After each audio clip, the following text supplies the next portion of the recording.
안녕하세요. 오늘은 사회복지사분들께 정말 중요한 소식을 가지고 왔어요. 최근 국민성장펀드가 AI 기업 업스테이지에 무려 5,600억 원을 투자한다는 발표가 있었거든요. 이게 단순한 기업 투자가 아니라 우리 복지 현장에 직접적으로 영향을 미칠 수 있는 큰 변화예요. 왜냐하면 이 투자로 개발되는 소버린 AI, 즉 한국산 AI 모델이 앞으로 복지 행정과 상담 업무에 투입될 가능성이 매우 높기 때문이에요. 오늘 영상에서는 이 투자가 왜 중요한지, 그리고 우리가 실제로 어떻게 활용할 수 있는지 차근차근 살펴볼게요. 사회복지사, 복지기관 종사자분들, 그리고 사회복지학과 학생분들까지 끝까지 보시면 분명 도움되실 거예요. 먼저 소버린 AI가 뭔지부터 짚어볼게요. 소버린 AI란 쉽게 말해 한국이 직접 만드는 한국산 AI 시스템을 말해요. 지금까지 우리가 사용하는 AI 서비스들은 대부분 미국이나 중국 것 아니었어요?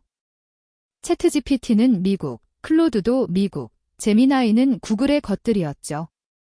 그런데 이번에 국민성장펀드가 5,600억이나 투자해서 만드는 건 한국 기업 업스테이지의 AI거든요. 이게 왜 중요하냐면 앞으로 복지 현장에서 다루는 민감한 정보들이 한국산 AI 시스템을 통해 처리될 수 있다는 점이에요. 사용자분들의 개인정보, 소득정보, 가족 상황 같은 중요한 데이터들이 해외 서버가 아니라 국내에서 될 수 있다는 거죠. 사회복지사 입장에서 보면 정말 중요한 변화 아닐 수 없어요. 이번 투자 규모를 자세히 살펴볼게요. 국민성장펀드가 업스테이지에 지원하는 금액은 총 5,600억 원이에요. 이 중에서 첨단전략산업기금에서 1,000억, 산업은행 본체에서 300억이 투입되고 나머지는 SK네트워크스, 사제파트너스, 우리벤처파트너스, 미래에셋 같은 민간 투자자들이 참여하고 있어요. 이게 얼마나 큰 금액이냐면 국내 AI 기업에 대한 정부 차원의 투자로는 리벨리온에 이어 두 번째 사례래요. 그리고 단순히 돈만 투자하는 게 아니라 국가 차원에서 AI 기술을 개발하겠다는 강력한 의지를 보여주는 거죠. 사회복지사, 이만큼 큰 투자가 들어간 AI 기술이 앞으로 복지 행정 시스템에 적용될 가능성이 매우 높다는 뜻이기도 해요. 자, 이제 사회복지사 입장에서 이 소식을 바라볼 차례예요. 우리가 매일 하는 업무들. 복지 상담 기록 작성, 사례관리 보고서, 대상자 발굴, 지원금 신청 처리, 여러 기관과의 연계 업무. 이 모든 게 지금도 많은 시간과 에너지를 소모하잖아요. 그런데 만약 한국산 AI가 이 업무들을 도와준다면? 상담 내용을 자동으로 정리해주고 필요한 서식을 대신 작성해주고 유사 사례를 빠르게 검색해준다거나 대상자가 받을 수 있는 혜택을 자동으로 추천해주는 거예요. 5,600억이라는 큰 투자가 들어간 AI 기술이 단순히 기업만 위한 게 아니라 결국은 우리 행정체계, 그중에서도 복지 분야에 투입될 거라는 전망이 나오고 있어요. 우리가 먼저 이 변화를 준비해야 하는 이유예요. 그래서 구체적으로 어떤 활용이 가능할지 살펴볼게요. 첫 번째, 복지 상담 기록 자동 작성이에요. 지금도 상담을 하고 나면 그 내용을 정리해서 기록으로 남기잖아요. 그런데 이게 상당히 시간이 걸리는 작업이거든요. 앞으로는 상담 내용을 음성으로 입력하거나 대화를 텍스트로 변환하면 AI가 자동으로 구조화된 상담 기록으로 만들어줄 수 있어요. 두 번째, 대상자 발굴 및 관리예요. 기초생활수급 대상자, 기초연금 수급자, 출산지원금 수혜자 등 다양한 조건을 가진 분들을 AI가 분석해서 어떤 혜택을 받을 수 있는지 자동으로 추천해주는 거죠.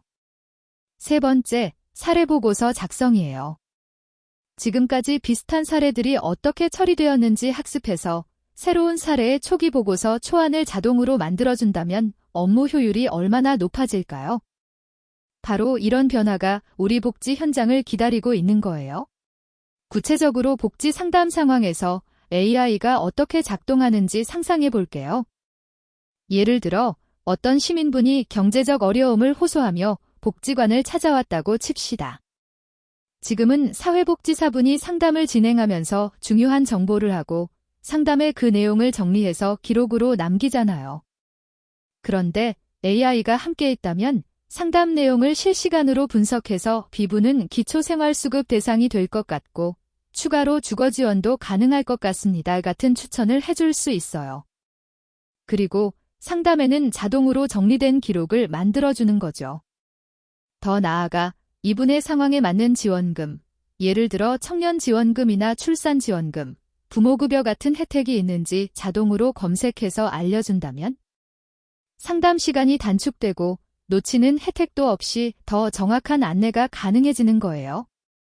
사회복지사분들은 더 많은 분들을 만나고 더 깊은 상담에 집중할 수 있게 되는 거죠.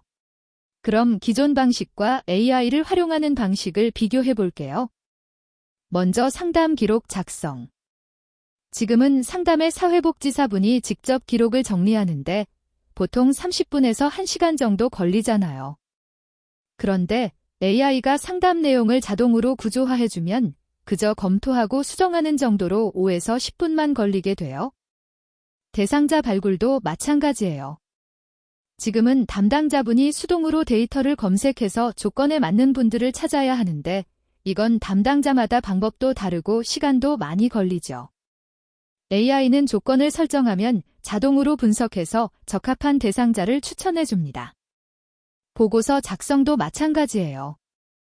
처음부터 끝까지 작성하면 2~3시간 걸리는데 AI가 유사 사례를 기반으로 초안을 만들어주면 수정하는 정도로 시간이 단축되는 거죠.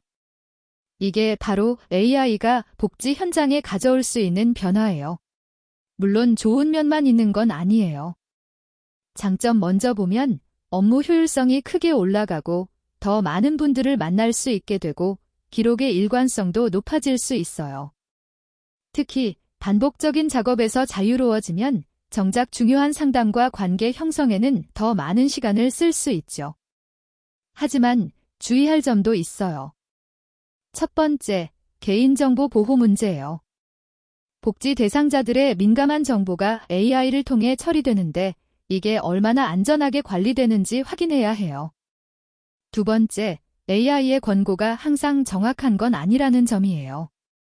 최종 판단은 여전히 사회복지사분이 해야 합니다.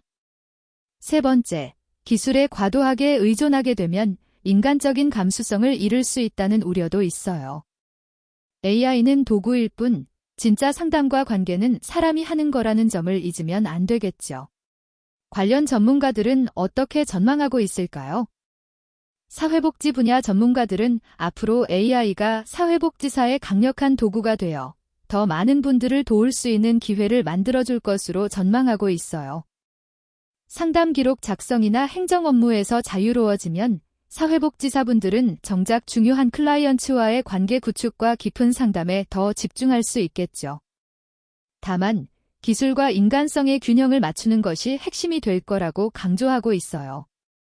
AI는 어디까지나 도구이고 진짜 따뜻한 상담과는 여전히 사람이 해야 한다는 거죠. 이 점을 기억하면서 AI를 활용해야 할 것 같습니다. 마지막으로 향후 전망을 이야기할게요. 국민성장펀드의 5,600억 투자가 결정된 것이네요. 앞으로 이 기술이 실제로 개발되고 행정 시스템에 적용되기까지는 시간이 걸릴 거예요. 하지만 그때 가서 당황하지 않으려면 지금부터 준비를 시작하는 것이 좋겠어요. 구체적으로 어떤 준비를 해야 하냐면 먼저 현재 진행되는 AI 관련 정책과 트렌드를 지속적으로 하세요. 그리고 가능하다면 간단한 AI 도구들을 먼저 경험해보는 것도 좋을 거예요. 이미 많은 AI 서비스들이 무료로 제공되고 있거든요. 마지막으로 팀 내에서 AI 활용에 대한 논의를 시작해보세요. 어떤 업무에 AI를 도입하면 좋을지, 어떤 점은 주의해야 할지 함께 생각해보는 거죠. 이렇게 미리 준비하면 새로운 기술이 도입될 때 훨씬 수월하게 대응할 수 있을 거예요. 오늘 내용 정리해볼게요. 국민성장펀드가 업스테이지에 5,600억 원을 투자해서 소버린 AI를 개발하고 있어요.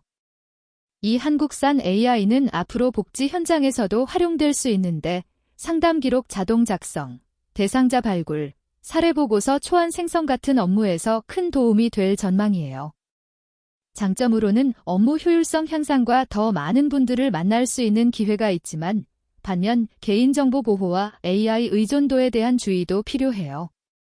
사회복지사, 복지기관 종사자분들, 그리고 사회복지학을 공부하는 학생분들, 이 변화에 먼저 관심을 가지고 준비해보세요. 영상이 도움이 되셨다면 구독과 좋아요 꾹 눌러주시고 댓글에는 복지 현장에서 AI를 어떻게 활용하면 좋을지 여러분의 의견도 남겨주세요. 다음 영상에서는 구체적으로 AI 도구를 직접 사용해보는 방법도 다뤄볼 예정이니 알림 설정도 잊지 마세요. 그럼 다음 영상에서 만나요.